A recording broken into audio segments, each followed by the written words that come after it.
எழில் அப்படின்றதே ரொம்ப எழிலான ஒரு பேர். எழிலுனாவே அழகுன்னு அர்த்தம், இளமைன்னு அர்த்தம், புதுமைன்னு அர்த்தம். ஸோ அந்த புதுமையை நம்ம தேடி தேடி ஒவ்வொருத்தரும் பார்த்து பார்த்து பேச வேண்டியது. தயவு பண்ணி ஒரு தடவை மேடைக்கு வாங்க சார், வாங்க எழில், நீங்கள் வந்தாதான் அடுத்து நான் பேசுவேன். லொல்லு பண்ணாதீங்க. ஷூட்டிங்லேயே அப்படித்தாங்க, இவர் எங்கே இருக்காருன்னே தெரியாது. நம்ம பாட்டு மாங்க மாங்க நடிக்க சார், சார் எல்லாம் கரெக்டாக இருக்குன்னு வாய்ஸ் மட்டும் வரும், சும்மா நடிங்க நடிங்க அப்படிம்பாரு. எதை நடிச்சாலும் ஏத்துக்கிற ஒரே இயக்குனர் எங்க எழில். என்னையே நடிகன் ஆக்கியிருக்காருன்னா பாருங்களேன், ஒரு காமெடியா இல்ல? அதான் அவருடைய காமெடி சென்ஸ். நான் தெரியாதனமா எழில் உங்க படத்தில் நடிக்கணும்னு நான் கேட்டேன், என் வச்சு செஞ்சிட்டாப்ல. வாழ்க்கையில மறக்க மாட்டேன் தம்பி. ஐயோ மாத்தி மாத்தி.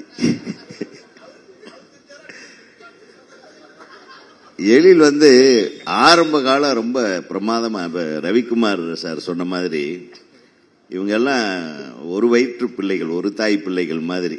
இவங்களுக்கெல்லாம் தாய் நம்ம சௌத்ரி சார் தான். அந்த சௌத்ரி சாருக்கு தான் நம்ம முதல் நன்றியை தெரிவித்துக்கணும். ஏன்னா ஒரு மிக அற்புதமான இயக்குநர்களை இந்த தமிழ் திரைக்கு தந்தவர் அவரு. நம்ம Vikraman sir, KS Ravikumar sir, அடுத்தது எழில் சார், இன்னும் நிறைய. அந்த பட்டியலில் அவர் சொன்னாரா எத்தனைன்னு அவராலேயே கணக்கு தெரியாது போயா அப்படின்ட்டாரா. அப்போ புதுசா வர்ற இயக்குநர்களுக்கு ஒரு வாழ்க்கையை கொடுக்கிற ஒரு தயாரிப்பாளரை நம்ம எப்பவுமே மறக்க கூடாது. இன்னைக்கு வரையில அவர் ஒரு தகப்பன் ஸ்தானத்தில் தான் வச்சிருக்கேனே அப்படின்னு என்கிட்ட சொல்லுவாரு. அதுக்கு ஒரு பெரிய ஹேட்ஸ் ஆஃப் டு. ஏன்னா அதனால தான் 25 ஆண்டுகள் சினிமாவில் நானும் கூட தான் சொல்லிக்கலாம். ஆனால் 25 வருஷமும் டைரக்ட் பண்ணிட்டு இருக்காரு பாருங்க, அது ஒரு பெரிய விஷயம் இல்லையா? கை தட்டிட்டே இருக்கணும், எல்லாரும் சும்மா டம்மியா உட்காந்து. இந்த கைத்தட்டில் தான் எங்களுக்கு இன்னொரு 25 வயசை இவரை தூக்கி சுமக்க போகுது. அதனால அந்த கைகள் தான் சுமக்கணும், அந்த கைவே தட்டிட்டே இருங்க. அது மட்டும் இல்லை, இவர்கிட்ட ரொம்ப எளிமையோட புதல்வனா இருக்காரு. எழில்னு பேர் வச்சாலும் இவ்வளவு எளிமையா இருக்கக்கூடாது. ரொம்ப சாதாரணமா நம்ம பயங்கர ரியாக்ஷன் கொடுத்து பேசிட்டு இருப்போம். இவரு அடப்பாவி, நான் சொன்னது கரெக்டா தப்பா இல்லை, ஓகே நல்லா இருக்கு. இதுக்கு மேல எழில் பேசி நாங்க பார்த்ததே இல்லை. எழிலா இருக்க வேண்டியதானே, இவ்வளவு எளிமையா இருக்கக்கூடாது. அவருக்குள்ளேயே பேசிக்கிறாரு. அப்புறம் நம்ம தம்பி ரவிமரியா அடிக்கடி சொல்லுவார், அண்ணே நான் நடிக்க ஆரம்பிச்சேன்னா அது எங்க போகுதோ என் போக்கில் விட்டுட்டு அவர் பாட்டுக்கு போய் உட்கார்ந்துருவாருண்ணே, முடிஞ்ச கடைசியில் முடிஞ்சுதா அப்படின்னு. அவன் நல்லா தான் பண்ணியிருப்பான். அந்த ஒரு நம்பிக்கை நடிகர்கள் மேல வைக்கிற ஒரு இயக்குனர் ஜெயிச்சுக்கிட்டே இருக்கும். ரவிமரியா சொல்லிதான் உங்களை பத்தி நமக்கு ஜாஸ்தியான, ரவிமரியாவுக்கு அடுத்தது நான் அந்த இடத்த பிடிக்கணுங்கிறதுக்காகத்தான் நான் நடிக்க வர்றேன் தம்பி. அவன் விடவே மாட்டேன்றான். நான் என்ன பண்ணேன்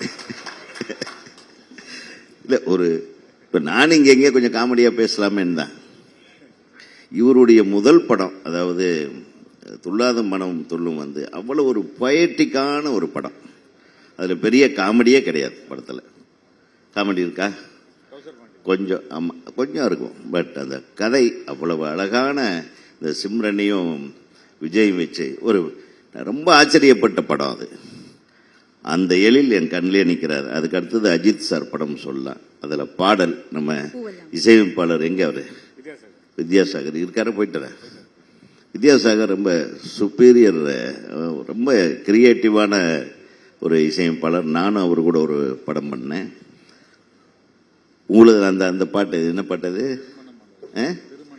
திருமண மலர்கள் தரணான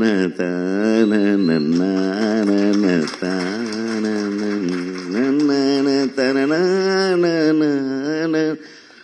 அது ஹஜுராரே ஹஜுராரே ஹஜுராரே ராரே ராரா திந்தானா திந்தானா எத்தனை பாட்டு பாருங்க, அந்த வரிசையில் தான் அதெல்லாம். ஸோ அந்த பாட்டு கேட்ட உடனே என் மனசில் ஆழமாக போச்சு. அது பார்த்தா ஹிந்திலையும் அந்த டியூன் அடிச்சிட்டானுங்க, திருப்பி தமிழ்லேயே வேற ஒரு மியூசிக் டைரக்டர் அதை வேற மாதிரி மிகப்பெரிய இசையமைப்பாளர். அவர் தேசிங்க ராஜா 2ல என் படத்தில் மியூசிக் பண்ணுறது என்னுடைய சுபாஷ் படத்தில் பண்ணார், பிரமாதமாக பண்ணார், எல்லா பாட்டும் அருமையாக பண்ணார். அதுக்கு அடுத்தது உங்களுக்கு தோளோடு தோள் சேர்ந்து பயணிக்கிற உங்கள் படத்துடைய அனைத்து ஹீரோக்களுக்கும் நடிகர் நடிகைகளுக்கும் நான் வந்து என் மனதார நன்றியை தெரிவிச்சுக்கிறேன். ஏன்னா ஒரு இயக்குனரோட நன்றி உணர்வோடு பயணிக்கிற நடிகர்கள் ரொம்ப குறைவுங்க. இப்போதான் மேட்டருக்கு வர்றேன். உலகத்திலேயே நன்றி உணர்வை வெளிப்படுத்தக்கூடியவர்களாக இருந்தால் தமிழ் திரையுலகம் இன்னும் மேம்படும் என்றது என்னுடைய கருத்து. இவர் 25 ஆண்டுகள் அல்ல, இது வந்து ஒரு வெறும் வருஷம்தான். இவருடைய கிரியேட்டிவிட்டிக்கோ என்னுடைய கிரியேட்டிவிட்டியோ அல்லது ஆர்கே செல்வமணியோட கிரியேட்டிவிட்டியோ பேரரசோட கிரியேட்டிவிட்டியோ என்னைக்குமே யங்கு தான். நாங்கள் யங்கு தான். பாருங்க எப்படி லுக், எப்படி கெட்டப்பில் இருக்க பாருங்க. யார் சொன்னது எங்களுக்கு வயசாச்சுன்னு? ஏன் நீங்க இல்லை, உங்களுக்கு சொல்றாங்களேன்னு எனக்கு கொஞ்சம் டென்ஷன் ஆகி போச்சு. இன்னும் 50 வருஷம் சொல்லுங்க, இன்னும் 100 வருஷம் சொல்லுங்களேன் தாராளமா. என்ன கெட்டு போச்சு? பண்ணுவோம், பண்ண வைப்போம், உங்க படங்களை பார்ப்போம், ரசிப்போம்.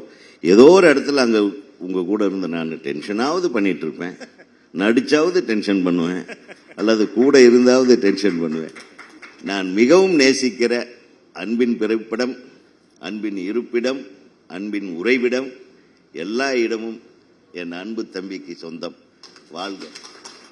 25 அல்ல, இன்னும் 100 ஆண்டுகள் இருக்கட்டும். வாழ்க வாழ்க. செய்திகளை உடனுக்குடனும் துல்லியமாகவும் தெரிந்து கொள்ள சப்ஸ்கிரைப் பண்ணுங்க.